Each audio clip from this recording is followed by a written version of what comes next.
Good evening. And welcome along to the show, all Forumites out there. The Forumers are in the house. Forumtologists. The Forumtologists.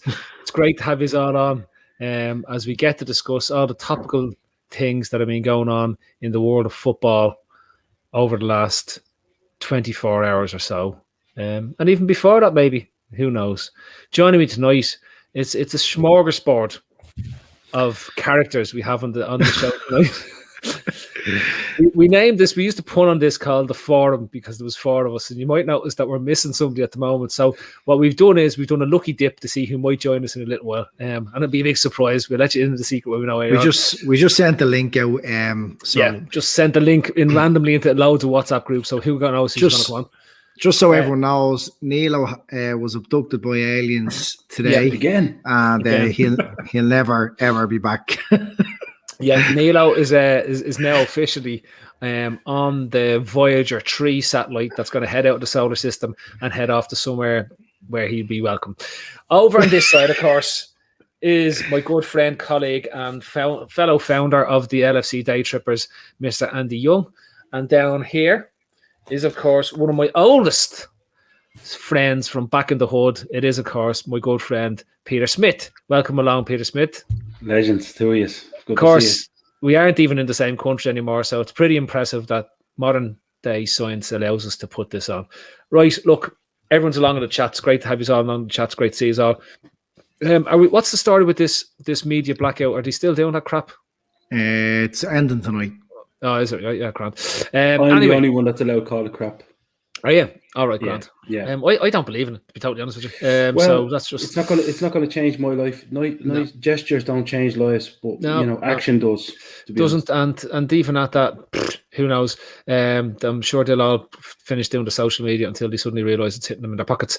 Anyhow, tonight, lads, we have 4 topics. I don't know what the 4th topic is going to be because it was going to be Nilo's topic, but what I'm going to do is for all the lads in the chats, all the lads who are on there live, I want you to give me a 4th topic, but I don't want you to give me a 4th topic straight away. I want you to think about it as we go along, and as we get towards maybe around about 11:15, I want you to start thinking up of a topic based on the conversations we have and what you'd like us to bring in. Right. Most importantly, we do have a 4th member. It is Keith Plunkett. We've robbed him from the Fatback 4. We brought him into the forum. Fatback 4 into the 4. Hand signals. Only fingers can do that for us. So it's fingers young.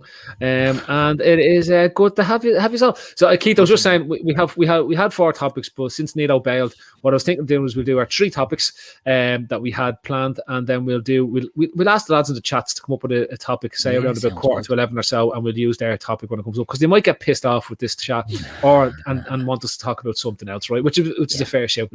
I also want to say well done to Pete tonight for not being in his wardrobe, and hopefully his missus doesn't come out and kick him out of the front room, because I'm on guard here, boys. To be honest with you, looking at the setup between you and Keith, it's almost like you're on opposite sides of the same apartment. I'm just saying, like, this is it. This is it. Keith, we just bought tickets for AC Milan. Pete's apartment looks a lot warmer. Look at that lovely Barcelona evening. So much blown in. You can't argue with that. It's -3 here. It's cold. It's raining. It's windy. And it's pissing rain outside, Keith. There, Dublin City. Put the heating back on. Put the heating back on now. It's not heating on. Stew for the dinner. Happy days. Indeed it is. Yeah, right, lads. Let's move it along. I have a chair tonight, so I can turn me back in this when I want. So it's great. Proper host chair. That's when Andy told me I was hosting there, I said I'm going to use the host chair. It's really good. So if Cream Poilars goes down that route, he won't be going down that route for much longer. So gone already.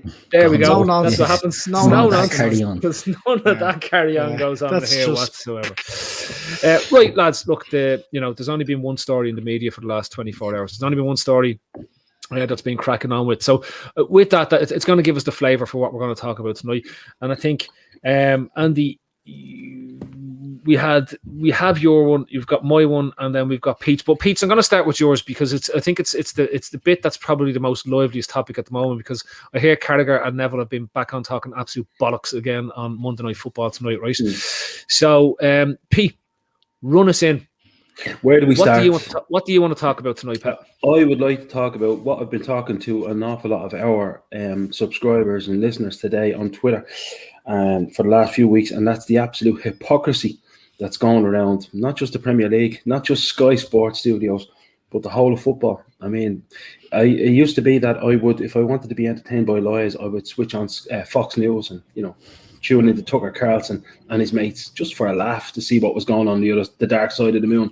But as it transpires, post-truth, America has crept over to British and English football in particular. And I mean, if it's not for example, if it's not the Premier League, who took 2 hours to respond to the threat of the ESL and take about 20 days to respond to racism, if it's not Newcastle fans who had been jumping up and down about everybody's lack of morals and were then wanted to petition the Premier League to be for a Saudi murderous regime to come in, if it's not them, it's Gary Neville, who, among his list of crimes, Che Guevara himself decided that he would jump on the bandwagon of everything is evil about the European Soccer League and owners, and basically jump up and down whenever one of the big six or the evil six decided to concede a goal, except when Manchester United played Roma the other night, and basically he just started celebrating again. So I would like to talk about hypocrisy, to be honest with you, Phil. So ask me a question and I'll answer it. I have a ream of about 3 or 4 pages here written about the hypocrisy I've seen in football. Where do you want to start? We could start at the home of the new saviours of football, Old Trafford, which we really should. I think we should, because some of the shit that's been spoken over the last 24 hours, between the wanking off of each other on Sky and the likes, it's sickening, right? And it extends out further. I'll get into my own topic later on, but like, Pete, you're focusing mainly on this stuff that's going on in terms of Sky, where they position themselves as the bastions of the saviours of football after the horrific ESL has been thrown up there, right? So go on. Where do you want to start? Like, let's start with Gary Neville. So let's start with the big hypocrite of the lot, right? Who's getting the biggest airtime as the saviour of football. Like, it's disgusting seeing what the level of commentary that's going on out there at the moment. I mean, Captain Hypocrisy himself, to be quite honest with you, who's set himself up as the Enoch Powell, down with all the foreigners. Our British listeners will know about that reference. Set himself up, to be honest with you, at who was fit and who was not to spend 1.2 billion euros or pounds on a football club. So let's start at ground zero. For me, I mean, we've looked yesterday. Everybody knows what happens, well documented, but the so-called legitimate complaints of the protesters or rioters, if you want to call them, were leveraging debts against the club. I mean, I didn't see any of these protesters standing outside. Well, Paul Pogba, Harry Maguire were signed for 80 and 90 million pounds, or when Alexis Sanchez was being paid 400 grand a week to play the piano effectively for 18 months, nearly 2 years. I mean, I suppose there were crowds outside Old Trafford while those things were going on, but they were with T-shirts saying "Pog back," or Maguire, British steel is back, or with Sanchez, he's chosen United over City. So, I mean, before we even talk about Neville as a hypocrite, we can talk about Manchester United supporters themselves, who I know there's been pockets of them complaining about the Glazers. However, we didn't see the level. We haven't seen the levels over the last 15 years that we've seen yesterday, simply because they're not winning anything. I think, to be honest with you, the bottom line is Graham Souness is right. Gary Neville is obviously sick to his eye teeth of watching Manchester City pile success after success, and now that they're on the verge of probably securing a European Cup maybe, and certainly winning the Premier League, I think it's gone too much. I think that he's shown his arse to the Saudis or to Amanda Staveley's gang, whoever will invest the 4 or 5 billion pounds that it will take to buy off the Glazers, and he's thrown in his gambit. I think the real hypocrisy here is, I just can't believe that these guys are looking out the window and I include Jamie Carragher in this, I include Gary Neville and Michael Richards to a certain extent, and actually saying, oh, it's just a couple of idiots, causing a ruckus, and basically condoning violence and looking the other way. Let's come back to that. Let's come back to because I want to put this to Andy, because I asked Andy about this earlier on, and I'm baffled at this, right? So from what I can get, there's no common denominator through any of the protests that go on in England or have gone on in England and the fans of the football for outside of, we want somebody to own the club that has masses of billions and will spend all the money they possibly can in the whole world to make us the best team ever and hopefully stuff every other team up. Right now, Andy, am I wrong in my, their biggest issue seems to be at this moment in time, and I'm talking about the United piece, right? Gary Neville is presenting as they need fans representation, they don't get the club, they don't get this, they don't get that. Basically, they've been the biggest spenders and the biggest wage payers in England for the best part of 30 odd years now as part of the Premier League. And the United fans just want them to spend more and pay more, instead of taking the money from a club that's profitable and making them money as well. This is basically it, isn't it? Yeah, look, without turning this into a Man United podcast, right? But I can understand some of their frustrations, right? Because it's a story we've all followed for the last 20 years. They've been going on about this for a long time. But what happened yesterday was driven by Gary Neville's rebel politics that's been going on for the last 2 weeks, referring to this rift inside the camp as inside the club with the fans and everything as a civil war. Now, it all blew up yesterday. There was people out protesting that didn't even know why they were there. They talk about the majority were there peacefully protesting. Yeah, the majority were there peacefully protesting, but even the so-called majority that they interviewed weren't even able to articulate what they were doing there. You know what I mean? Nothing has really changed in the last couple of weeks. Only there was the talk of the Super League, which no matter who owns United or any big club is going to want a part of that. And secondly, the way Sky have peddled all this up, and it was embarrassing to sit there and watch people lie through their teeth and try and excuse all that violence. Gary Neville has been on this campaign, and Sky have facilitated it, and it's really dangerous. They failed in their duty to report that story properly yesterday, and we'll get on to the FSG out thing later on, but it's given people other ideas as well, that this is how to actually tackle a problem. Yeah, it's set a very dangerous precedent, Andy, to be quite honest with you. And Sky effectively made all that happen yesterday. Because people listen to idiots on the telly and they just do what they think what they think is the right thing to do, and they didn't, and half of them didn't know what they were doing there yesterday. Keith, the United thing is probably most prevalent because it's those idiots who have caused the ruckus that's going on today, right? And people are celebrating the fact that they're idiots, but ultimately, this thing is being boiled. I call United the hokey cokey team, because for the best part of 15 years, they've been Glazers in, Glazers out. They've been doing a dance, right? So, and Souness was on the button, right? There was no mention of Glazers out in January and December when it looked like they were going for the league. Yeah, there was no mention in January. Yeah, Sky and Carragher weren't railing against for fan involvement and fan representation when there was no hint of a European Super League and the potential that they'd be out of a job at Sky.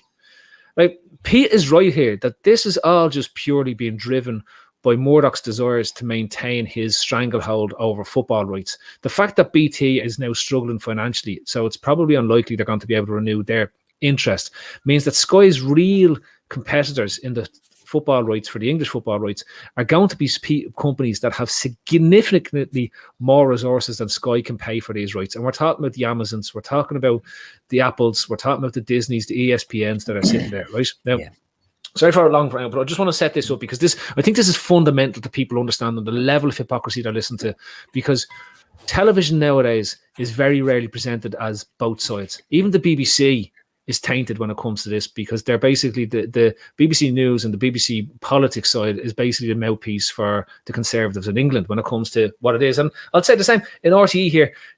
They primarily present as the mouthpiece for the government. They aren't great at supporting the opposition or putting the opposition in front of people on the television. So it's just what happens, and that's the way television has gone. So my point, then we go back to my long ramble there. But the point I'm making here, Keith, is that hypocrisy here isn't just focused on what's happened in the last 24 hours. This is a much longer thing with significantly longer tails that's going to have a massive impact on what goes on over the next while.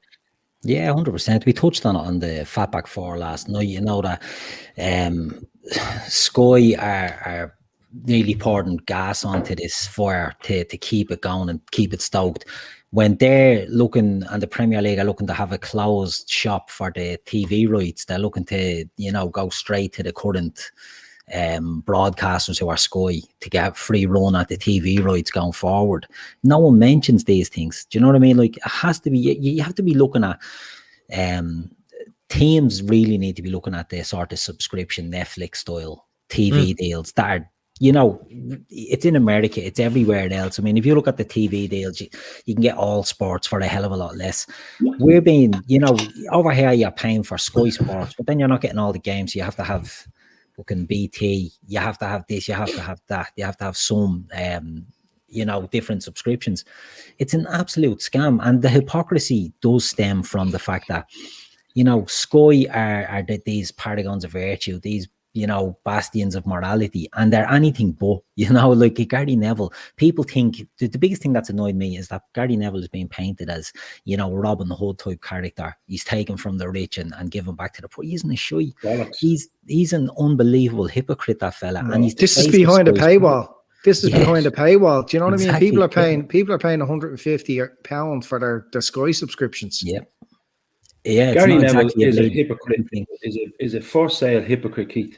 I mean, let's face it. He's come up in arms about the Glazers. He took 7 years of salary, the last 7 years of his career, in excess of €100,000 a week, were from the Glazers. So that's hypocrisy. So if he's such a Che Guevara figure, what he should do is get his calculator out and say, "I tell you what I'll do. I'll give that back, and I'll give it to the fans, and they can buy the club with that." That's one thing. How much is a room in Football Hotel outside Old Trafford? Do you know what I mean? Is that not Gary Neville's hotel, by the way? Gary Neville. Of course. Gary Neville. He's concerned that was a hotel. To be this, Keith, about Salford, the club that he owns with Peter Lim. Yeah. Can I just keep, because I listened to I didn't watch last night, but I listened to this afternoon to last night's show, and I think he's still touching it, right? But I got frustrated listening, right? Because I really wanted to pull the United fan, and I just wanted to really go down him and say, what is your protest for? Like, outside of it's a bit of rust in Old Trafford, and it's gone, and they haven't been looking after the stadium, and our training grounds and bits. It's not one of the top 5. Falling behind City. That's their protest. Well, not only City, like it's there's so many. They were probably Old Trafford. If we go back 20 years, it was the biggest stadium in Europe. Training ground, Carrington or whatever, would have been top of the range. And his argument was, and I can understand this element of it, I suppose, that they're putting nothing into the infrastructure. So the Glazers, they're taking their dividends every year. The money that United are spending is just money United are generating. And I think people have an issue with that. And I don't know why they have an issue with that, because do you know what they've done? Do you know what Sky have done brilliantly? And we should all dot our caps to them. I'll tell you what they've done. They've put the likes of Gary Neville, Jamie Carragher, Paul Merson, George Best, Rodney Marsh, all these people, no, forget them too. They're kind of silver spoon guys. But all these regional guys from ordinary backgrounds, they've put them on the telly for 30 years. And they've told you and me, we're just like you. The game belongs to you. And we've all just woken up, all of us, me included, from a 30-year coma. And we've realised that the game doesn't belong to us. The game belongs to Sky. And it took this idiot from Madrid to come along and try and put a consortium together to steal it from them. And the thing about thieves is they don't like being stolen from. And all of a sudden, everyone jumped, me included, jumped behind Neville at the start. God, he's right. Until you realised, hang on a second, this guy's on $2 million a year to stand up, pretend to be Enoch Power. Yeah. Let me tell you something about these people. They fooled us all, and I have to clap them. They fooled us all into thinking that we own the game. We don't. Rupert Murdoch is laughing at us all. No. Marionettes on a string. The No, game went I- away from fans 30 years ago. The game just isn't fans. And the other thing I want to get to on this is the hypocrisy of the idea that fans should own clubs. The hypocrisy of the idea that fans make the clubs. Fans make the atmosphere, they make the spectacle, and they make the whole thing enjoyable to watch and enjoyable to be part of, right? But fans don't make the clubs, because what the fan supports the product that's on the pitch, right? It doesn't support Vera, the tea lady. It doesn't support Andy, the toilet cleaner in the grounds, right? Like, the fan supports the product that sees on the pitch, and ultimately the fan is driven by the product it gets on the pitch, right? And ultimately, what we're dealing with here is that United fans throwing the toys out of their pram, okay? Throwing the toys out of the pram because they're no longer the undisputed top of the tree in England at this stage. I totally agree with you, Phil. But let's look at Chelsea and Manchester City, for example. Nobody has a go at them, and Neville Top football men. They were called. City were an inspiration yesterday, right? Let's talk about more hypocrisy. City were an inspiration. Let's talk about Micah Richards. I like Micah Richards, but Micah Richards is a patron at Manchester City. He actually has a lounge. I don't know if any of you've ever been. Yeah, exactly. He's an ambo there. So effectively, he's not going to talk against his own club, and that's fine. However, the real problem I have there is when you describe Manchester City as naive, having followed the ogres of Liverpool and Manchester United into the ESL. I mean, less than 6 months ago, they handed UEFA their arse in court with a team of about 14 lawyers. So don't talk to me about naive. Again, it's just a hypocritical agenda. Then Chelsea, nobody has a go at Chelsea because Abramovich will just say, fuck you, basically. I'll do whatever I want in the typical Russian Jew fashion. It's my money. I'll do what I want. So that's a waste of time. And, I mean, it's just, what's disappointing? Anybody that ever thought there were rules to the game, probably woke up and went, well, there aren't. It's like CAS. It's like the thing that's going on with Manchester City now that nobody can talk about, that everybody's gagged over with the Premier League. There are no rules to the game. It's just the highest bidder takes it away and then builds the illusion. If Keith, you work in a job, sorry, Phil. No, walk away, Keith. If you work in a job, right, in an industry.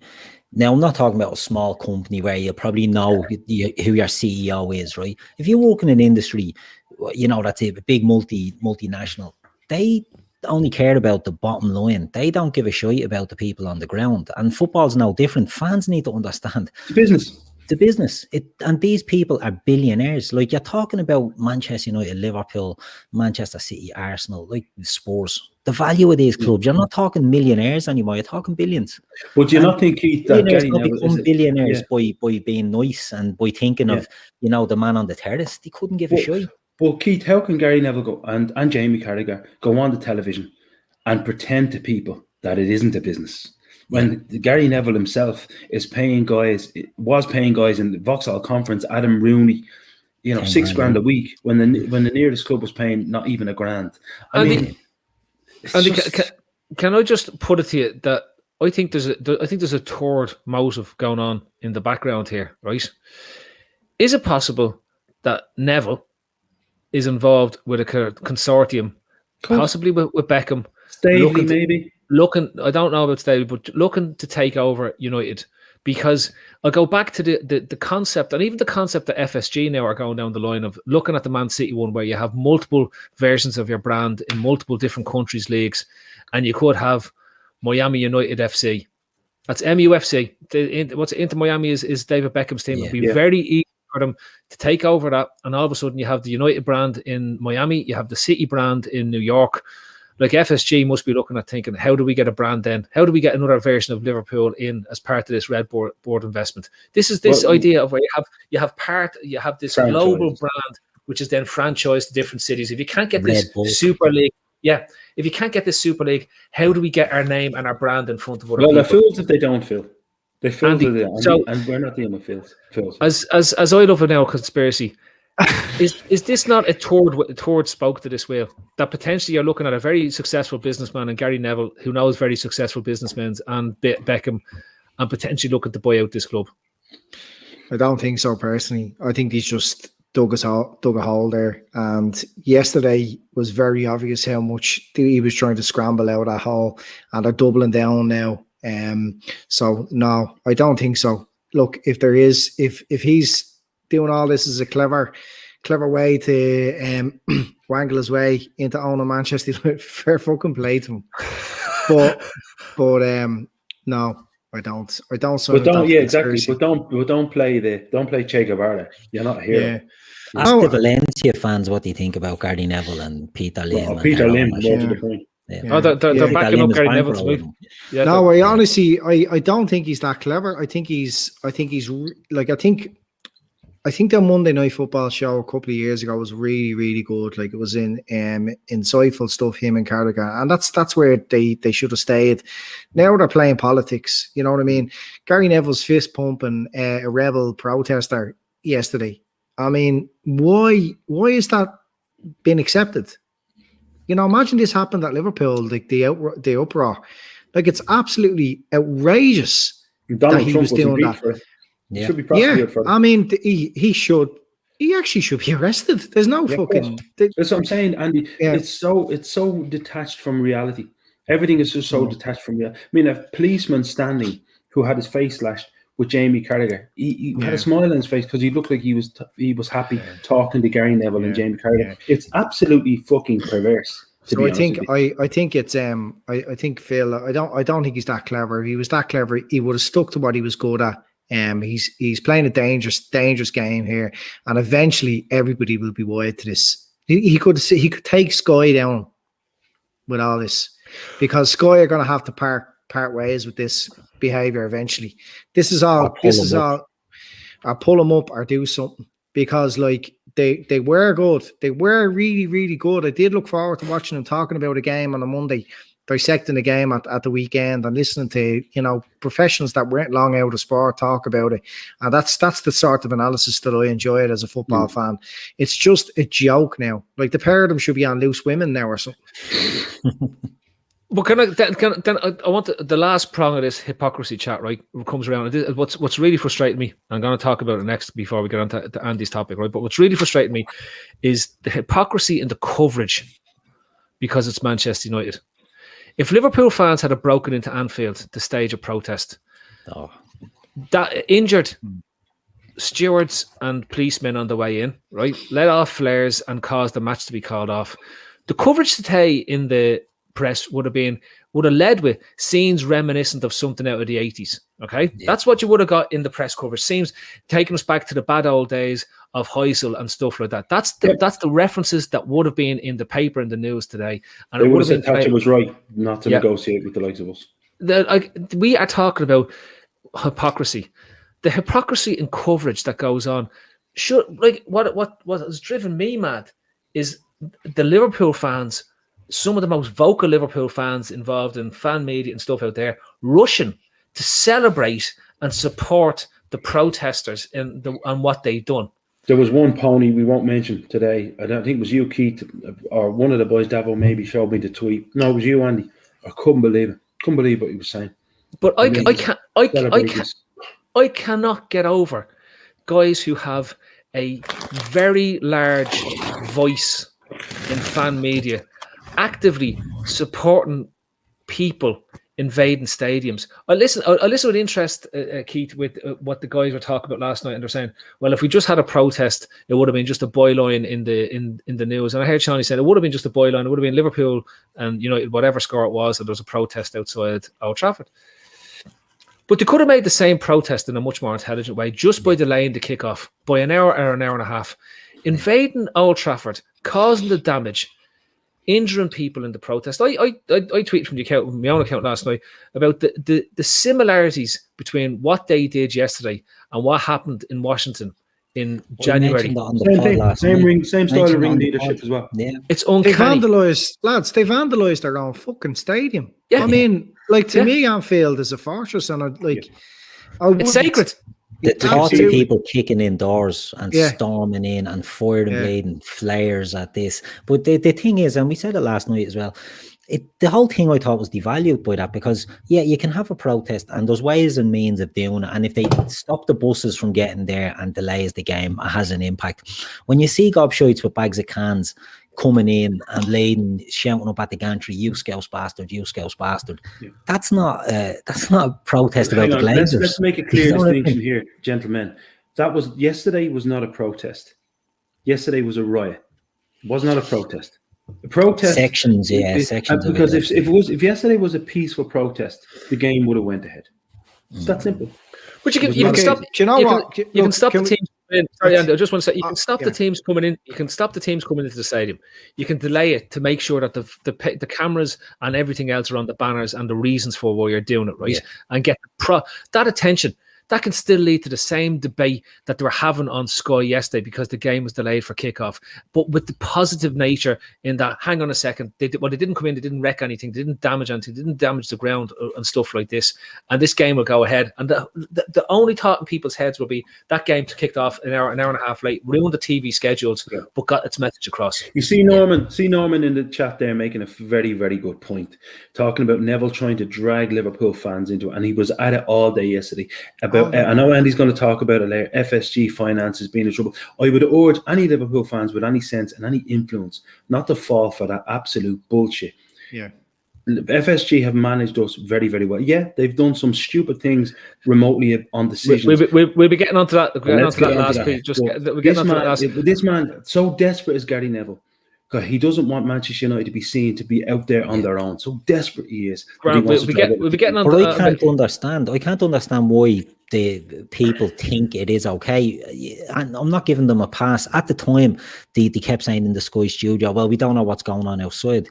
Well, everybody knows what went on outside now, and still, do you know what I mean? Still they double down on it. Come here, look. That's not just. Right. I think it needs to be said as well. Look, let's not be under any illusion. No matter what club was, we're not. I think I want to make this message clear. We're not bashing Man United fans, because I think any group of football fans or any group of people who are so emotionally attached to something will behave like that. That is just the nature of humans at the moment. So no matter what people are protesting over, it always ends up in shit like this.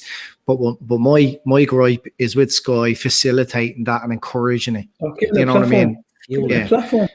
Yeah. Like Fox in the United States, as you said. It needs to be called out. There's absolutely, there was no like unity there yesterday. No, most people didn't know why they were there.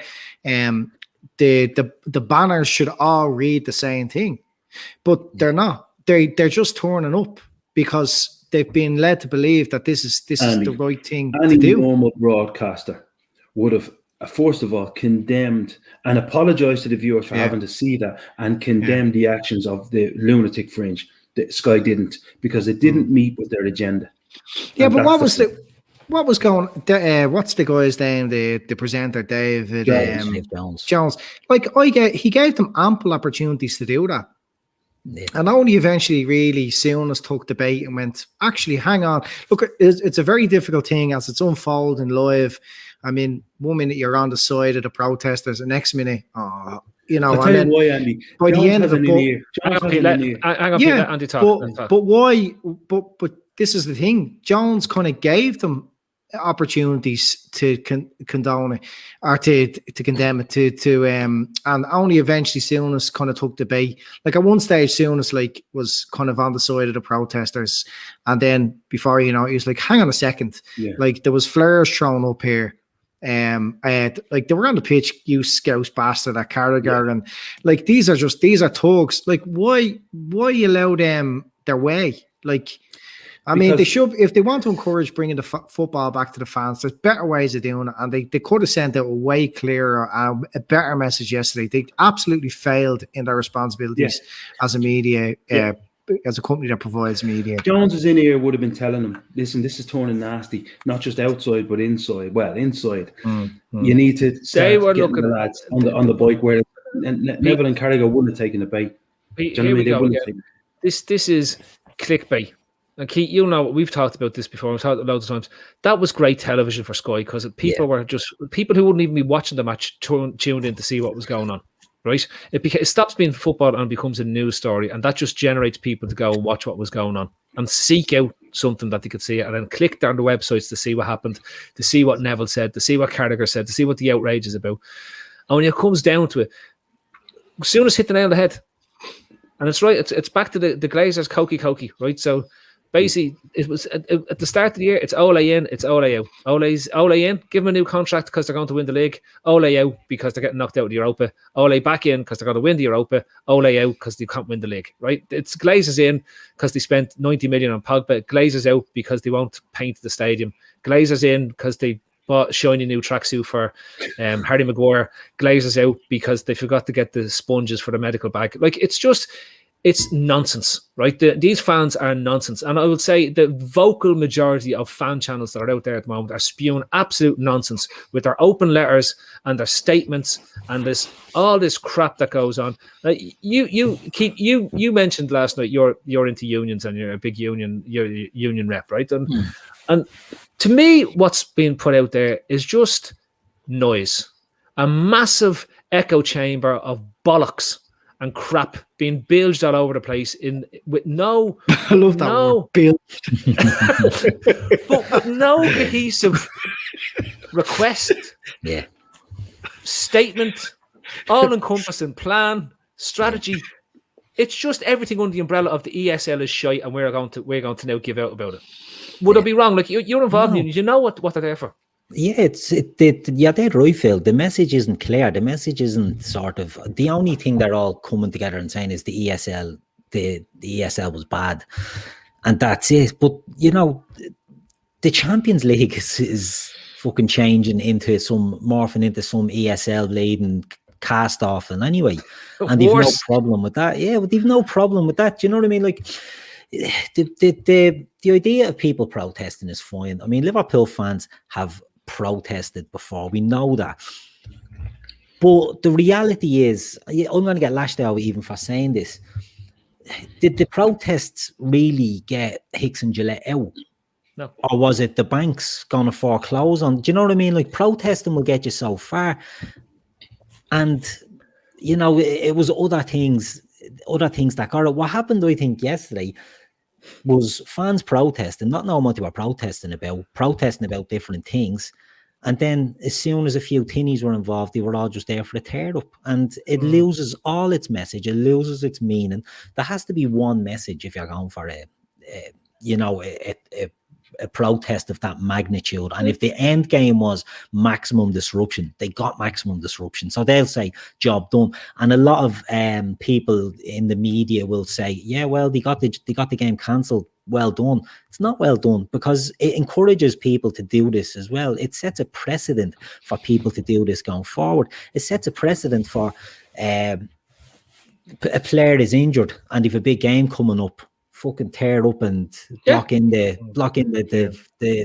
buses from leaving the hotel. We'll just pretend it was about the ESL. Exactly. It was with the ESL. And but I won't get it mentioned. Do you know what I mean? So that they're setting a precedent, and it needs to be dipped in the bud. Any protests in any industry or on, people won't get behind it if there's not a clear and concise message. And to me, there's no clear and concise fucking message on this. Given even today, even today, there's no message, and we have idiots in the Liverpool fan base celebrating what they've done, supporting them, saying this is the start of protests. Protests to what? Yeah. There's no way. Come here, look. Every time the FSG made a boo boo, Liverpool fans got quite animated about it on social media. Not too many protests in the street, and the decision was reversed. Yeah. So a bit of you can go about things in the right way and get your way. You know what I mean? And that's where fans and their owners, that relationship, like, you want to keep it as healthy as possible and keep it aligned as possible. Now, what's happening at Man United now? I would absolutely hate to endure that now at Liverpool, because we've a good team, we've a fucking world-class manager, we've a future. Like. And if this toxic thing creeps in, just because Sky told you to do it, it's going to be absolutely horrendous. And that's why my topic tonight. But Andy, it's not just Sky. It's also fan media channels jumping on board. These supposed fan unions or supporters groups who are unelected bodies, who are basically just groups of fans getting together and taking it upon themselves to be the bastions of Sky. Of what you can Sky are at the top of the pile. Yeah, I agree. You know what I mean? They're pulling all the strings. You know what I mean? And I think it's going to be one of that. It's going to be interesting when it all blows up in our face. I'm confident it will. Yeah, lads, I want to take this. I want to take the small minority piece on because this is my topic, and we'll finish off because yours is positive, right? I want to take on the small minority. I am sick. I feel like I'm what's your man's name out of Family Guy? I feel like I'm about to do a grind my gears. Yeah, I'm Peter Griffin about to do grind my gears, right? But I'm sick to death of the small minority. I'm sick to death of that phrase. I've been watching English football for 40 years that I can remember, since I was a 4-year-old, right? I've been watching the English media consistently use the term small minority to try condone violence in some form or another. And there's no other words to describe it. Try condone stupidity by people, right? And keep saying that it's the small minority, it's the small minority. When it was English international football fans abroad, wrecking cities, wrecking towns, wrecking places, and not being wanted by countries to come at the World Cup, they are disgusted. They're despised.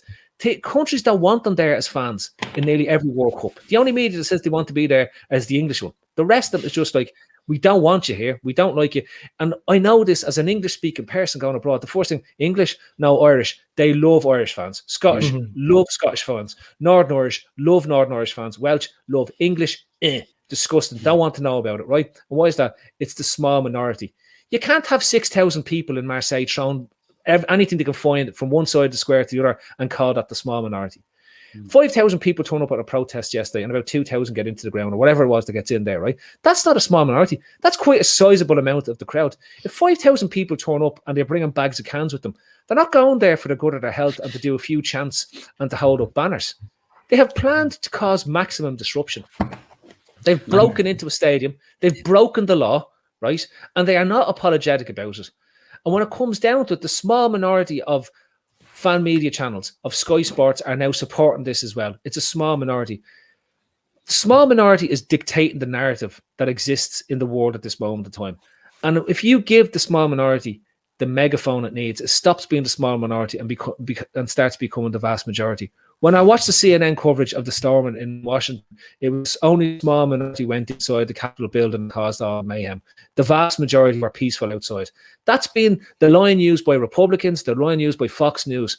So if you're on the side of Fox News and the Republican side, there's something horrifically wrong with the argument you're trying to make. So stop pushing the small minority, because the small minority isn't the realistic thing. How long did it take? How long did it take us to realize how much damage the small minority does for racism?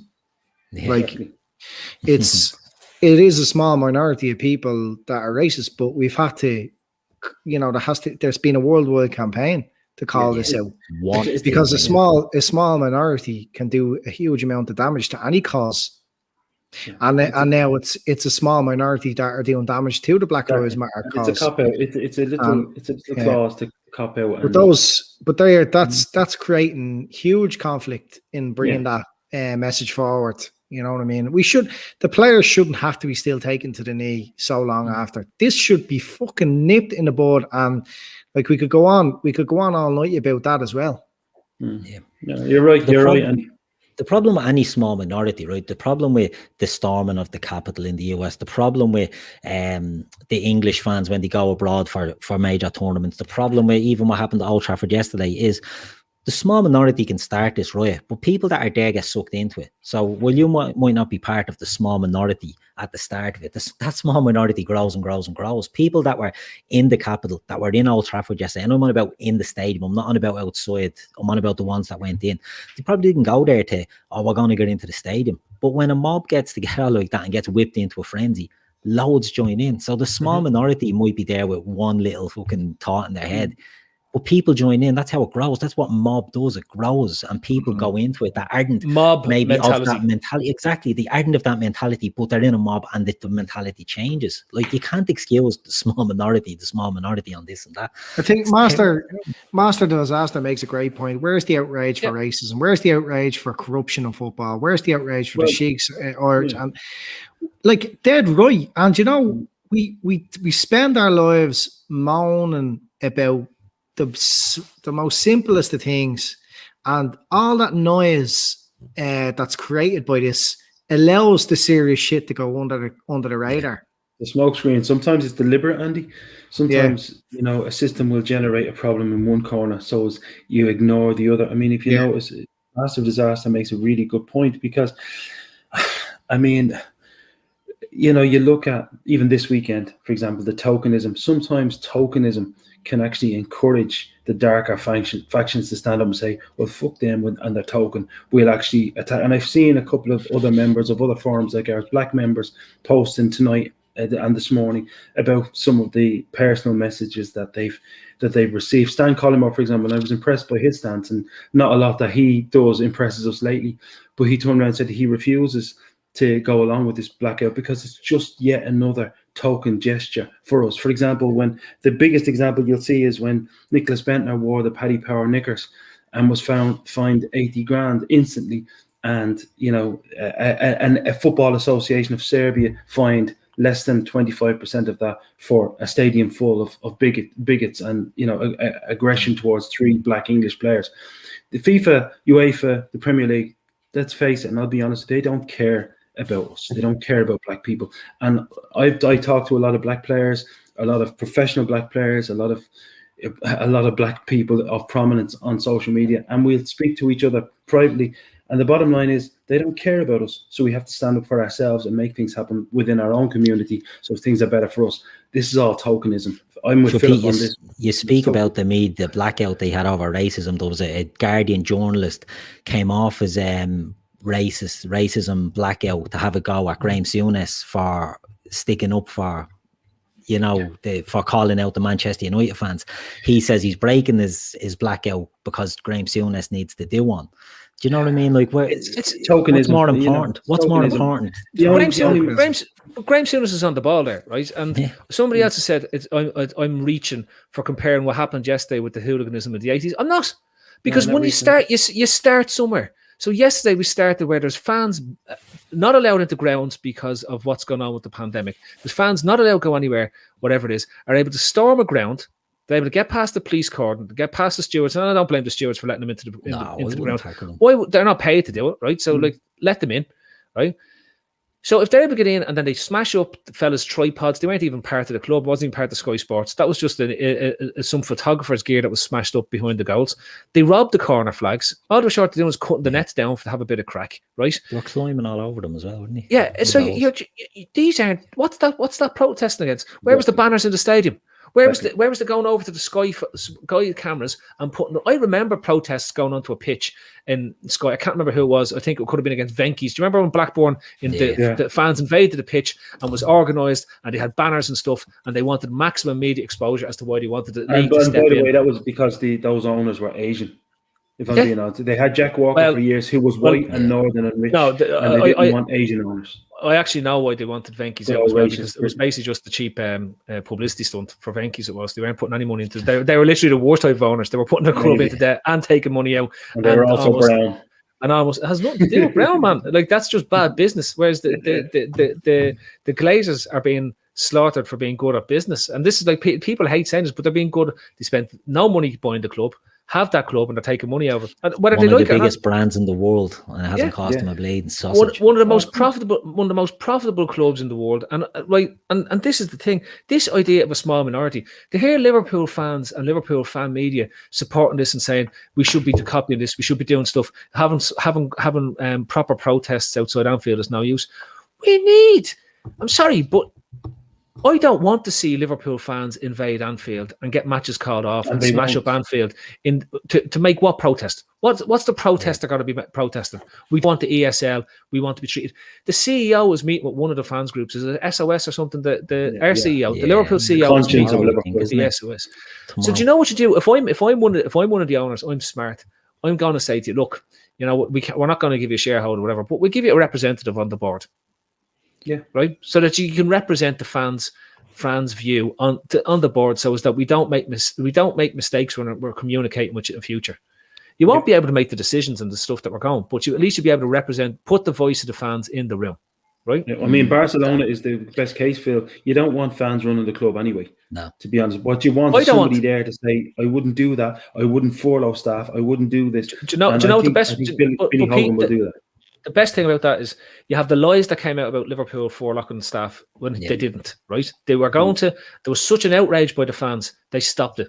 Andy, you remember this? FSG pulled the plug and they said, no, how many other fan owners of football clubs would reverse on decisions like that? Yeah, true. I think Abramovich probably went, shut the fuck up, you don't tell me what to do. Can't even find me. I'm on one of my yachts. Of course not. Well, I'll tell you, Andy, Everton are the best example. Everton claimed that they would never. Everton don't have full-time staff. They have contractors. And what they do is they just don't renew the contracts. So they can say they never I mean, it's just all an illusion. Well, the people that worked in the club shops for Everton, they were furloughed, but they were from a separate company. By other companies.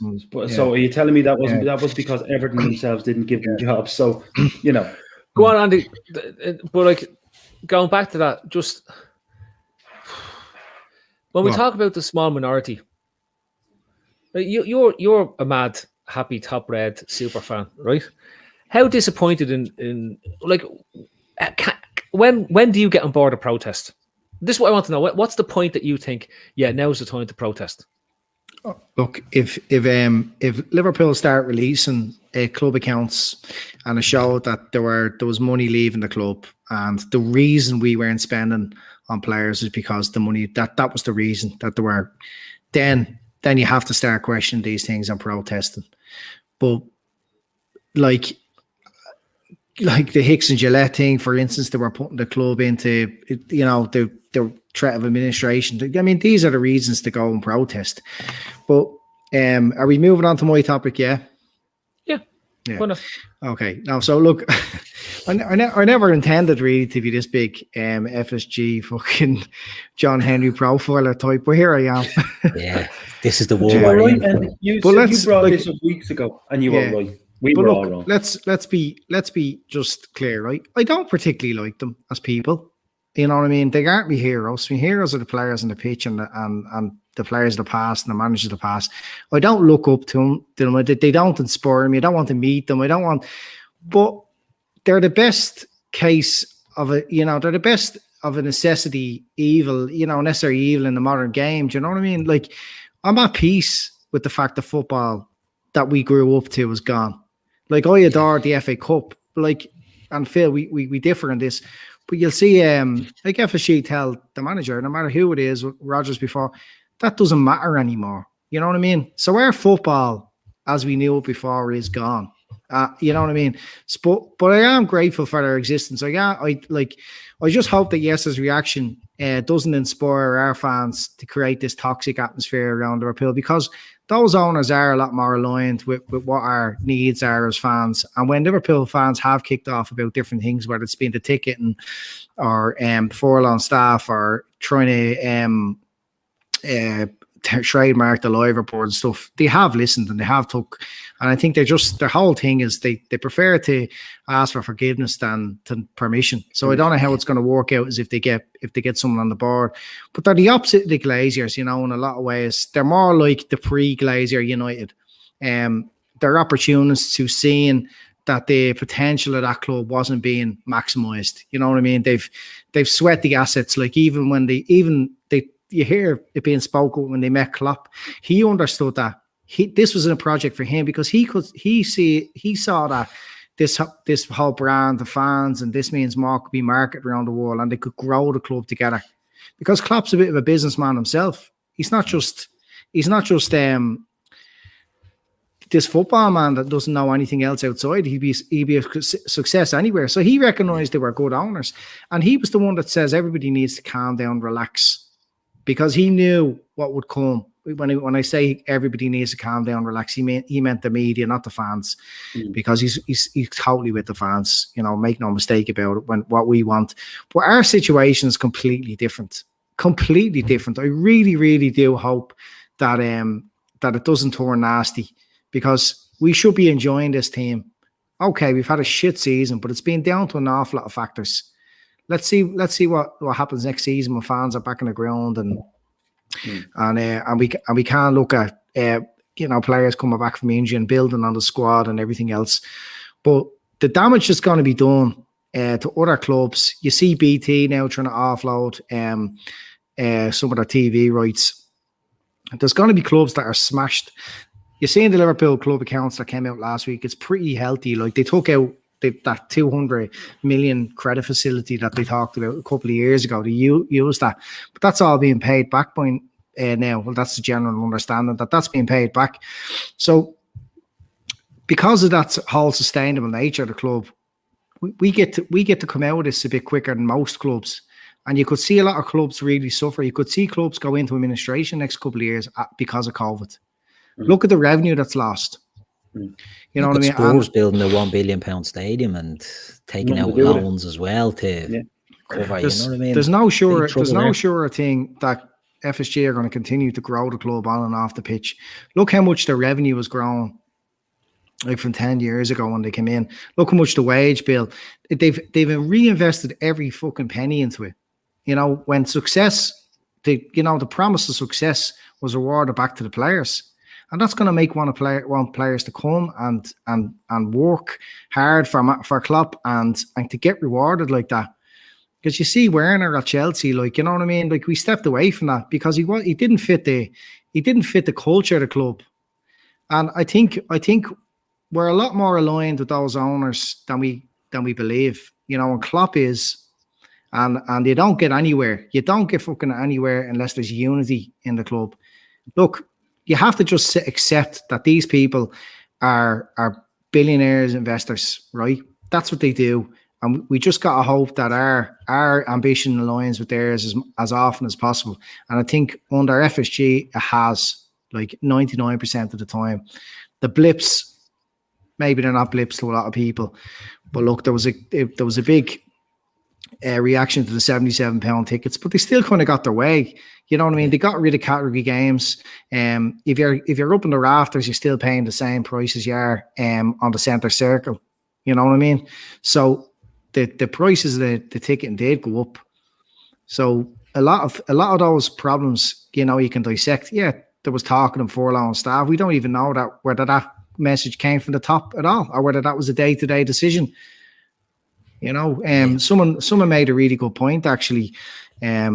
On Jamie's show, the Midweek Fix, the Liverpool's revenue is something along the lines, annual revenue is something along the lines of a Tesco megastore, you know, one of those big Tesco's. Like, so they're making the same money selling beans and fucking toast as we are competing in elite football. So people forget that the money going around isn't as big as you'd imagine. And once you start losing big TV money or sponsorship money, they can't pay the players. And the business end of things, the day-to-day stuff like club shops and staff is like it's like anywhere else. You know, bigger companies, way bigger companies than Liverpool furlough staff. Look, I'm not making an excuse for it. It was a horrible thing, but it's just these aren't reasons to go start smashing up Anfield. That's all I'm saying. Exactly. But Andy, can I just on that, right? Yes, it was the idea of it was horrible for him to do. Didn't do it. Yeah. All the other clubs did do it. Except for the ones it. that could afford not to and used it as a PR spin.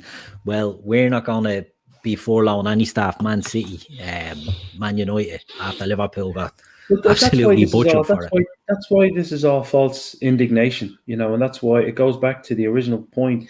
That's why the whole Manchester United thing is just a big smokescreen, to try and attract some Saudis in to level themselves up with Manchester City. Let's be honest. Okay, all of these things were threatened. The ESL is not being imposed on anyone. Andy is right. Yeah. I hope, to be honest with you, if nothing else is taken from yesterday, is that 90% of Liverpool supporters should now look at our setup and our ownership and think, my God, we're in good shape. But the problem is they don't want that, don't they? You ask a lot of Liverpool fans, well, what do you want? FSG out. Who do you want in? Well, Glazers. Yeah. I don't know. Who do you want in? Oh, Middle East money. Well, Middle East money is not always the most morally clean, and I guarantee they're not socialist either. The guys that are having a go at Andy here in the chat, I'd love to know who they want in. But can I just on this?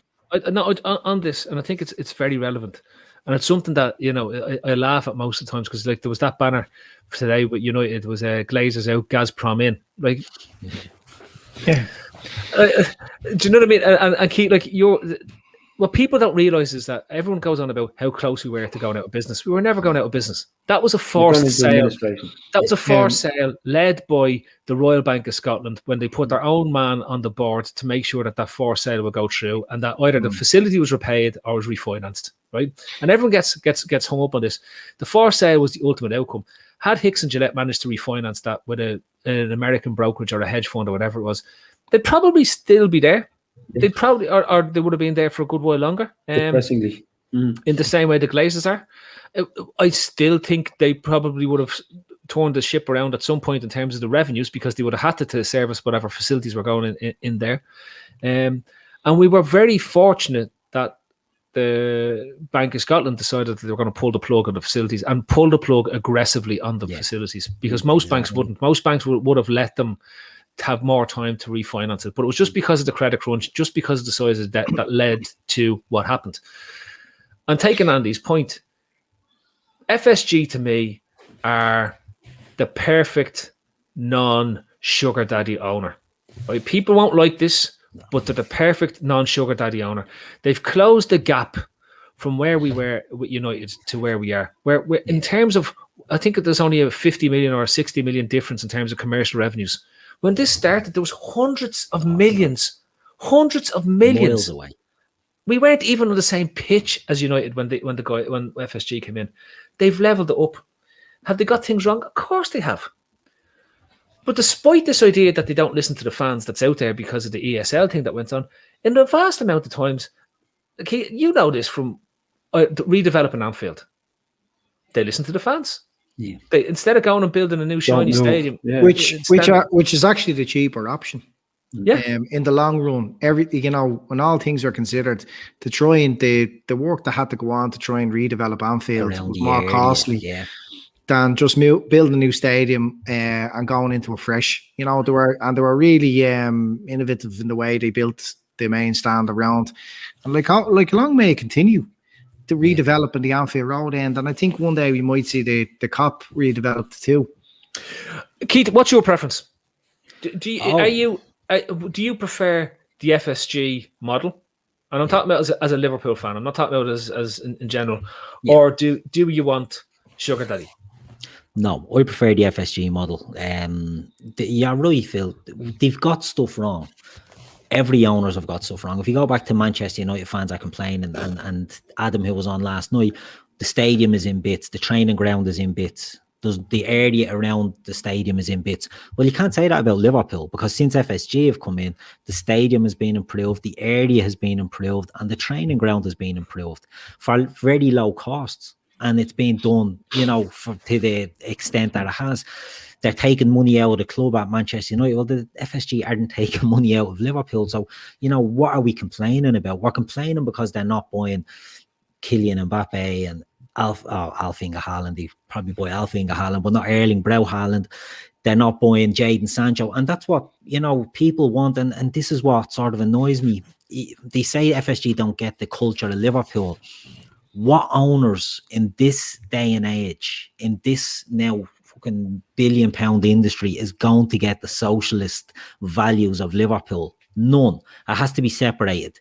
FSG are in there. They're not putting the club in any financial damage. They're elevating the club in every fucking facet of it, of the business side of it, of the commercial side, the revenue, and the playing side.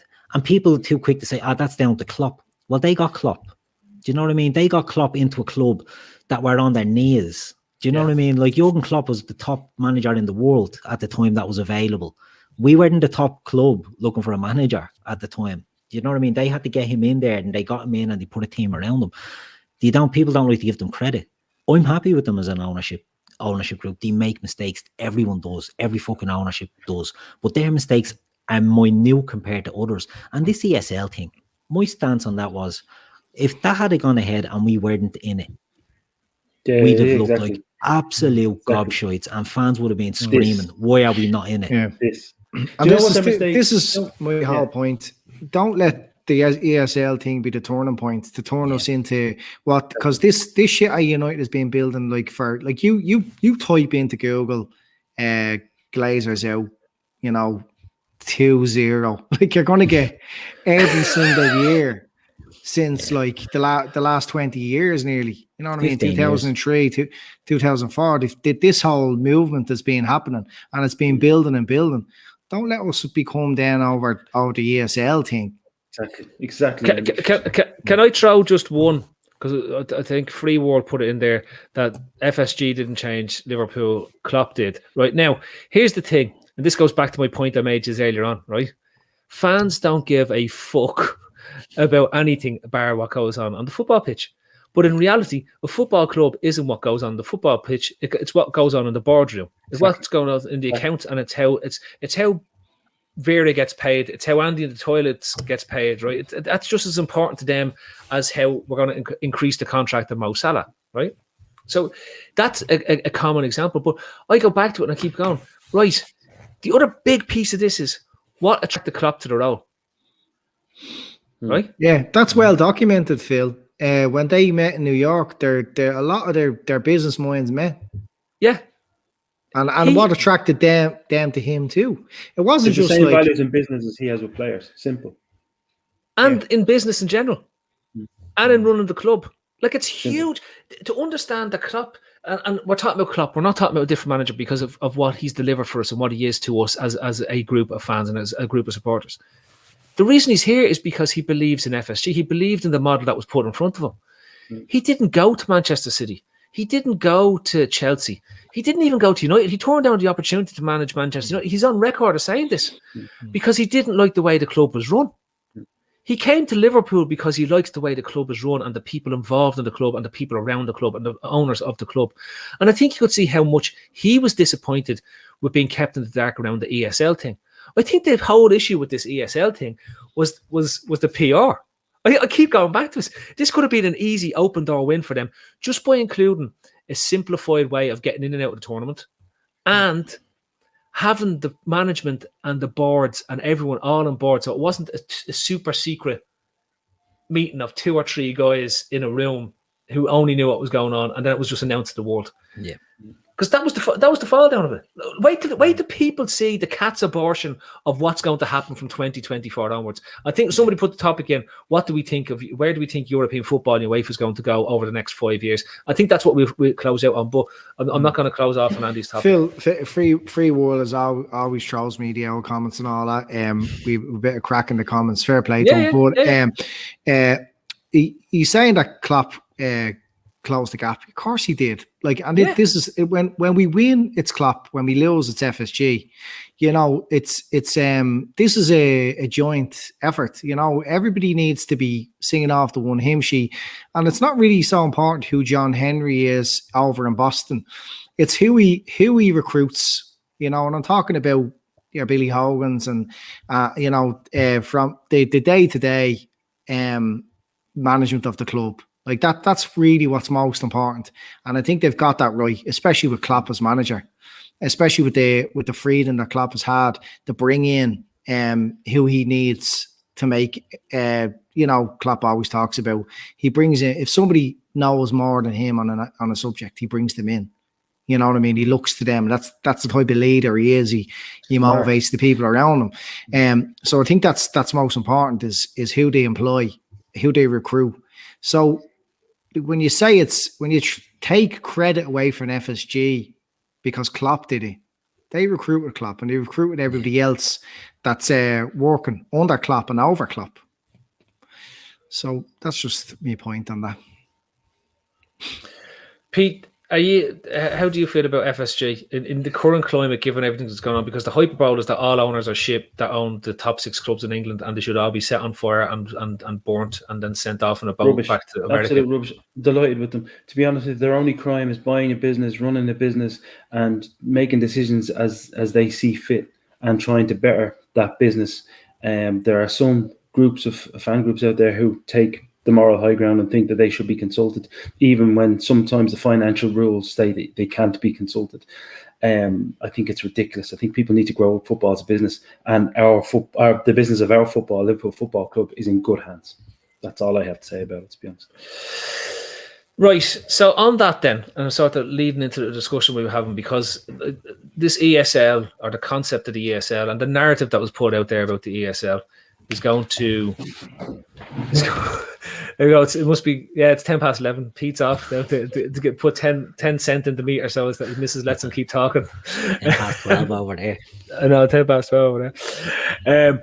But to be fair, right, I'm coming, like, this ESL is driving so many weird narratives that's going on, and it's really just a case of what can fans get behind to give out about how their club is being run. Because let's be honest about this, the criticism of the ESL is now defunct because it doesn't exist anymore. It's like, how can you keep giving out about, all you can give out now about is about your owners and take out what you don't like about the owners? So where do we see, Keith, you're well versed in European football, UEFA and all that type of stuff. What do you see the future of European football being over the next 5 years? The idea of a European Super League has been going around for 20 years. Do you know what I mean? It's long been muted, and we've all heard it over the years.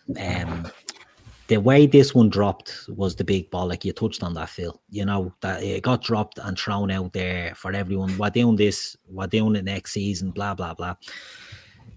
UEFA got an absolute tap-in open goal by that, because they're a shit show. What they're doing is slowly killing football as well. And their new Champions League that's coming in 2024 is not too different than a UEFA Super League. It just means they're getting their slice of the cake, bigger slice of the cake than anyone else. So they're looking after themselves, you know, and they're not stupid. They knew they needed them 12 clubs back in the fold very, very quick as well. And that's why UEFA aren't looking to punish them either. Do you know what I mean? UEFA aren't going to be doing that silly, like banning them from European competition. The Premier League are still threatening to punish the 6 clubs that's on the news today. Do you know what I mean? It's for no tournament ever happened, but they're looking to do that. UEFA are a shit show. I think there has to be not reforms in European competition, but I think it will go closer to what the European Super League was muted than what the Champions League are doing and getting away with. Was the original plan right? No, I don't think it was. I don't think getting, you know, a closed shop where Liverpool are one of the biggest names in the world. Let's say Spurs. Spurs aren't. Spurs are a big club. They're traditionally a big club in England. We all know that. Spurs could finish bottom of that Super League and they get into it the next year. They could finish 10th in the Premier League that year and still get in. And that's what people, I think, had a big issue with. If there was a way that they could have expanded the Super League into a 2-tier system so that it's not just teams from 5 countries in it, it might have been more of a goer. But the nature of it, the closed shop, which the new Champions League are saying, if United were to miss out on qualifying, their coefficient will get them in. And anyway, what's the difference? It's the same thing. What's the difference? It's to ensure, and this has been the Champions League over the years, increasing the number of teams that were allowed in from certain countries, ensured that the big teams would not miss out. And then money comes into it. There's more big teams, and then big teams are missing out. So, you know, They just want to protect their baby and not entertain another one. I think the whole thing needs a reform. I think it's going one way. It's not a good way. But people will say, "Oh no, it's the European Cup. It's not the European Cup. It's the fucking Champions League. It's a totally different thing." If you wanted to experience football like it really should be, there just should be one team from every country going to compete. Yeah. You know what I mean? You're rewarded to go on the European stage and win it. But that's not what football is these days. So you may as well just have a big ESL. I'm not for it. I'm totally against it. As I said earlier on, I'm totally against the whole idea that the FA Cup is a load of bollocks. Yeah. I enjoyed some really good times with the FA Cup and the League Cup and the UEFA Cup. UEFA Cup, yeah. It's all a bag of bollocks now. And we may as well, Phil? We may as well, like, now we've got the FA Cup's a bag of bollocks. No, the FA Cup is beautiful. Is irrelevant. It should be set on fire. Now, on a pyre, sent to Iceland. Most of the viewers are probably agree with you there, you know, because it has been an absolute load of shite for the last couple of decades. But that's what traditional football should be about, you know, giving the little clubs the chance of coming up against the massive clubs and playing the proper team out, and then the cup final day should be two of the best teams in the country, you know, and that's not what it is anymore. And it's the same in Europe. Like, it's just everybody from everywhere, and as I think Keith is absolutely on the money, you know, and they'll play the percentages over the years, and they'll make sure that Juventus are always there, Inter are always there, no matter what. Milan will always be there, Liverpool, United, Arsenal, Chelsea, they'll always be there. You know, they'll always, and that's what the future is. So do we embrace it, or do you? Because if we want it all reversed, it's like it's going to take a massive effort. Can I? Again, it sort of touches on all the topics we've done tonight, but I think it's hilarious. The ESL is the worst tournament ever. Yeah, it was structured better than any of the Champions League tournaments have been so far, right? And the idea of having a playoff at the end with 2 league campaigns is brilliant. The current UEFA are going to have some type of fucked up competition in 24-25, which they'll quickly reverse when they see viewing figures drop off horrifically. When you have a random algorithm generating who's playing who at the start of the season over a random number of fixtures in one league, where Liverpool could be in the same league as United, not play each other, and United could finish top of I don't know, how can you have a league where the teams don't play each other at least once? It doesn't make any sense, right? So as I said to you, it's a horrible, disgusting piggery of a tournament, which when people are saying here people aren't interested in football, they'll be less interested when they see this. When Manchester City get drawn to play in the random algorithm, Uzbekistan's under 12s, goat-haired and national sides, right? Some Ukrainian side, some Slovakian side, and they don't get to play a single big team in the league and win all the matches and come top of the league and be 4 seeds going in. They'll be saying it's a lot of bollocks. There's no real merit to what they're trying to do. I don't think football is sustainable in its current form. There's too many clubs in existence, too many full-time clubs in England, professional clubs in England. Most leagues don't have a professional league below the second tier. So it's like at that stage it goes to semi-pro. That doesn't happen in England. Too many of them struggling as well. This is the whole problem. You've got this whole sort of pyramid structure that exists in England that are reliant on this top level and to filter down the transfer fees.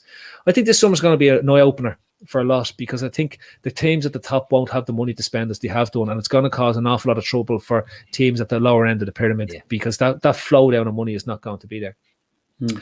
And the biggest challenge to European football, as we know, is going to be FIFA. Not the Premier League, not the fans, not the owners. It's going to be FIFA, because FIFA want to get rid of the World Cup, and people aren't going to like this, right? But I don't see international football in 20 years' time. I can't see it in its current form. It's not watchable. The interest is being massively lost in Western countries where their biggest television rights are being sold. I think the seller for them is a World Cup, a proper clubs World Cup, right? Where you have regional zones and you end up in a tournament either every 2 years or every 4 years, or initially in between the cycle of the World Cups, which actually then goes in conflict with the European Cups and the African Nations Cups and all those other ones that are being done. And when you bring those in, that's when the real pyramid gets threatened, because FIFA will say that those players can't play in their international tournaments because they have to prioritize the FIFA tournament, which will be the Club World Cup. Once you focus on clubs, international football dies. Once you focus on the international top end clubs, domestic leagues die. Who's going to watch Burnley against Watford? Why would you watch Burnley against Watford? I don't care about mid-table teams, right? You could not pay me to watch Aston Villa against who's in the Premier League, West Brom, whatever it is, right? You couldn't pay me to watch one of those games. There's nothing enjoyable to watch in that unless you're a fan of those clubs, right? You could pay me, or would happily pay to see Santos against Barcelona in a World Club Cup.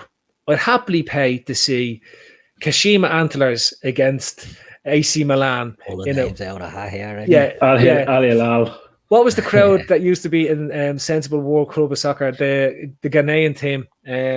But you used to be able to sign loads of those players, and they were brilliant in the game, right? So this is gone. But anyway, let's go back to the mid-90s. But all I'm saying to you is, ultimately, no matter what way you do it, we're going to have this cat's abortion of a tournament, because it's got whoever signed up to the Champions League, they've signed up for the next 6 years. These things come in 6-year cycles, and that's why nearly once every decade we hear about a European Super League, and every decade we get one step closer, and we got very close this time. Yeah. I think we're getting much closer to what that's going to be. I just want to jump in there. Kumar says, I wouldn't watch Santos against Barca. Well, you wouldn't at the moment, and you wouldn't in the current World Club Championship, because it's not got any competitive edge. But if you make that a competitive tournament, you'd be all over that. Someone else says they're funkin' wasted. River Plate versus Real Madrid. Be one of the biggest games in world football if you know football history. Yeah. That'd be absolutely mammoth. And if you're looking at that in a competitive nature, like that's what football's all about. Well, you're talking about South We're America. brainwashed. Yeah, we're brainwashed. And we think that only European football exists. But to be honest with you, I think the big problem with the ESL is that Fiorentino Perez probably was threatening to give football a sneak preview as to what UEFA were planning to do with it, and UEFA didn't like that very much. Hearts of Oak, good man, Mohamed Yogi. Hearts of Oak from Ghana, Neil Lamptey, and all those players. It is. It is like, I think you're right there, Pete. You know, it on reflection, with none of the owners told their people below them about it. Like, was there much planning? Even the website looked fake. They put together. I think he went off and got a very big backer, maybe from China or the United Arab Emirates, and decided I'm going to do this tournament myself, and I'm going to promise the clubs a bigger slice of the pie. I heard, because 48 hours later, UEFA had up the money to say, oh, we've got 7 billion on the pot. It's like a bidding war, to be honest, which is all it was. I heard Gav made a site for the European Super League. That's all I'm saying. Gav and Stephen Daly both were working together hard in the European Super League on the Sunday night when they announced it. It was just showing them, quick lads, rack up a site there, will you? Comic Sans font. All done for charity in case the tax man is watching. Just looking at Shane Downs, the VAR has totally gone off the conversation lately, hasn't it? You know, it's forced. Well, apart from Jamie, it's the first time I've seen VAR mentioned in the last while. I think, as much as I've supported VAR, I think I'd like to see it go just to make Jamie happy. He deserves it.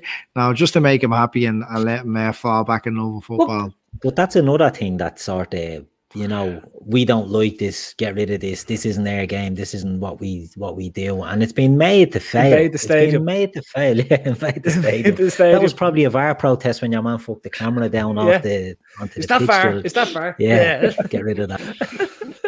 You know, it was destined to fail. It was always destined to fail. That's right. On the goal. Brilliant. I was hoping to smash his face. That's another thing about the power of social media these days. There's too many people are trying to represent everybody. You know, like this. You know what is that? Like, that people are speaking for other people all the time. And moral consciences. I don't want to name names, Andy. There's you know, between and Phil. has an opinion on this as well, but open letters, statements being released from nobodies. Like, come on! Like, where is entitlement? It's the cancer of personality trait, isn't it? Entitlement. What's that, Gav? Tell him to shut up. Okay, Gav says shut up. Why is it that people feel like they can speak for everyone nowadays and tell everybody what you think? That entitlement. It's disgusting. It's disgusting. And Andy, can you imagine the crack if there was a fan representative on the board? Can you imagine the war, right? As I said to you lads, it's like the scene out of The Life of Brian. There'll be splitters all over the shop. That's the Judean People's Front over there, and that's the People's Front of Judea, and that's the Liberation Front of Judea over here. What did the Romans ever give us? What did the Romans ever give us? Well, they gave us the canals and working sewerage. It's when you step back and when everyone's giving out saying, well, they're not doing this and they're not doing that, and they're not doing this and they're not doing that. It's when you step back and say, well, what have they given us? And you realize how much they've actually done and what they've delivered. It's fantastic.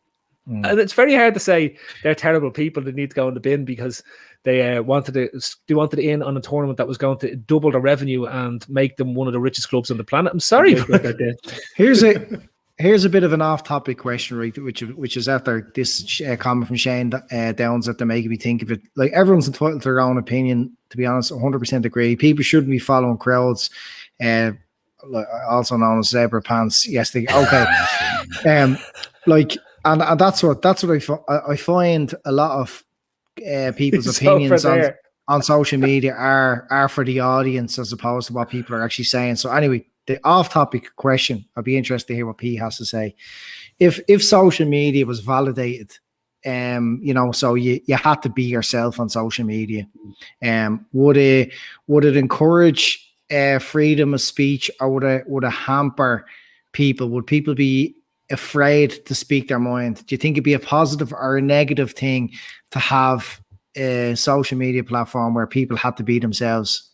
If you're asking me, it would be positive in the sense that there'll be nobody abused anymore. So that'd be out the window. But it would be just like you might as well just have a social media poll. Okay, here's the 3 options. Do you want A, B, or C? And that's what social media would be. I think there's a lot of cowardice out there. I mean, I go on in my own name. We all go on in our own names here because we're not assholes. But everybody knows who you are, Phil. We're not assholes. We don't want to abuse people. Okay, we have private forums and we say what we have to say indoors like normal people. But I think there's a positive side to it. Yeah, a lot of these. I mean, I get abused I've never been abused by John Smith, accountant from Leicester. I get abused by Bazo697 who wants to call me a woke nigger. Whenever he feels like I've said something that doesn't please him. So I still think everybody should be verified. And then you would actually see people having to think about their opinion before they offer it. Because what they're thinking of, okay, I want people to understand that I'm not an idiot. So I'm going to have to think about this topic and search how I really feel about it before I offer an opinion. Instead of this reactionary bullshit that we see all the time. Oh, and by the way, Phil has something to say, so I'm just going to call him a knacker from Drimna, or Andy has something to say because he's a North Sider or whatever. People would actually have to think about what they have to say. So there's never going to be a negative for accountability. I'll never say so. So where would you stand then on? I mean, one of the counter arguments to that is that people, maybe they're working in a certain job or whatever, they won't speak out, and they be kind of hushed by the fact that it's them. And I think Norman hits it on the head. The problem for me with all this, you have to verify, you have to have accountability, is people don't accept different viewpoints. Nobody accepts different viewpoints, right? And if you aren't on the non-offensive side of the fence, people are going to take offense and they come at you like a mob. So you can't say, Andy, if you honestly have a viewpoint that doesn't fit with the liberal agenda, which is, and listen, people are going to think now I'm a big, huge conservative that's there, and I'm a mad Republican, but it's not. What I'm talking about is, if you aren't ultra woke in everything you think and say and do, then you're basically going to be cancelled. It's cancel culture. And the problem and that's why, for me, I do not believe in this idea of having to make people identify themselves. I'm fully on board with social media companies banning somebody immediately if they have abused somebody or anything like that, and that's where they let themselves down. But I don't believe that you should be made to put your name, put your view, or anything like that. The problem I have, right, with this massively is that, again, cancel culture and the way people approach different opinions is disgusting. I should be able to say something that you don't agree with without the fear of being cancelled because I have an opinion to that level. The idea of social media is people are meant to be able to speak their mind. It doesn't mean that you have to speak the 100% political correctness all the time, because you may not believe in the political correct view. You may not believe that that's the right thing. And I'm not talking about racism. I'm just talking about things in general. You might think that that's a ridiculous thing. You might think, I don't believe in unisex toilets. I think it's the wrong thing. I think it's disempowering, or whatever the word is, for women to have that in there, to make women who are scared to go. And then somebody will come at me and say, there's no such thing as gender, there's no such thing as sex, and how dare you say this, and this is all about... And I'm there going, I'm sorry, this is why I do not want to get involved with this type of debate. And some people say, well, I want to get involved in the debate, but I don't want to be able to put my name to it, because I don't want to be personally seen to hold an opinion that may impact me if I'm going for a role or a job somewhere else, right? And that to me is, you cannot have debate, you cannot have constructive and engaging debate on any type of social media platform if you force people to verify and validate themselves only as what they are. You know what I mean? I think you're right. I think there's a difference between, and we need to make a distinction between attacking people for who they are, i.e. who they were born, their skin color, etc., and what they believe or what they think. And that's the difference between, discrimination and critical thinking. And I think there's there's no line between both on Twitter and social media. People, they go from, if they can't handle somebody else's critical thinking based on their beliefs or based on their opinions, they slip over to the other side of, I'm just going to attack who you are. And that should be the line that is not allowed to be crossed. The minute you cross that line, it's over. The debate is over. Kevin Sullivan, I don't know what, I can't see that comment. I don't know what you're talking about. If there was something, I called you Northsider, and you just let it go. I thought there was a scummy comment or something. I didn't see. I didn't read it. So no. It's a chat for another day, isn't it, Phil? Yeah. Whether we would benefit from having verified, but people would be afraid to speak up under their own name. But then, as Pete does say, 100%, it would stop this troll behavior. People, once they know it's them, it's all well and good being a pretendy account and making racist remarks at players or sexist remarks at female pundits and whatever. Like, free speech is a fine thing, but racism and homophobia is not. So you probably find that most of these people are making those remarks, and then that they're normal people in real life, So it's frustrated. I think we need to stop that. Yeah. Again, you made the point earlier on the apologies that what about bosses? And I think then that trips over into another boundary that bosses should be invited to understand that people are free to express their opinion based on critical thinking. And I think it should be the same rule upwards and as it is downwards. Exactly, it's another point I was going to make. When people are wrong about their views on whatever it is, they should be challenged and educated as opposed to shamed. I remember, John Barnes speaks out very well about pretty much all topics, but he made a boo-boo himself one time when he was on Big Brother, and he talked about how he still feels homophobic. And he was slaughtered on social media over it. This is my exact point. But he was honest enough and brave enough to come out on a TV show, and the purpose was to educate people that you're not responsible for your own thoughts a lot of the time, and the shaming of people, the taking down of people. I often wonder why somebody who campaigned so hard for a cause wants to make things so trivial. We've all said things we've regretted in the past on social media or in art, in people. And can I say something, Andy? What we say today, by going on the accelerated pace of what's not acceptable, right? won't be acceptable in a year's time, and what we say in a year's time won't be acceptable before we even say it. So it's like this at this rate, at some point, and the worst thing about it is for all the good that comes out of people trying to learn and be challenged and be educated, for all the good that comes out of it, right? So much more gets thrown in the view of righteousness that you often lose the wood through the trees, right? You often just see that this is the wrong thing and this is the wrong thing and this is the wrong thing. And then if you cannot have an open debate, people who need to be challenged and need to have that debate and have their views and viewpoints challenged no longer appear. And they go off and they find other places and just end up being with like-minded people because they don't feel like that there is that this is somewhere where they're free to speak their mind or free to engage with a debate, because if they do, they'll be ridiculed and potentially have their lives impacted. And look, that's not a defense of racism or anything else that's there. And what my point is that to close down channels where people can have open and free debate is not the way to solve the issue with debate and to solve education and improving people in this culture, in this world. And that's why I didn't agree with the social media ban. I could understand why the players are doing it, and that was absolutely fine. The media jumping on board to be self-righteous was a load of bollocks. And then you have all these people who, going back to Andy's point, open statements and all this type of stuff. Nobody even knows who you are, saying that they're going off social media over the weekend. I'm like, fair play, lads. Well done. Can you stay off? I thought that was funny today, Gav. Don't mention any names. Don't mention any names. Right, listen, that has been the forum. I want to thank Keith Plunkett for coming in at last minute notice.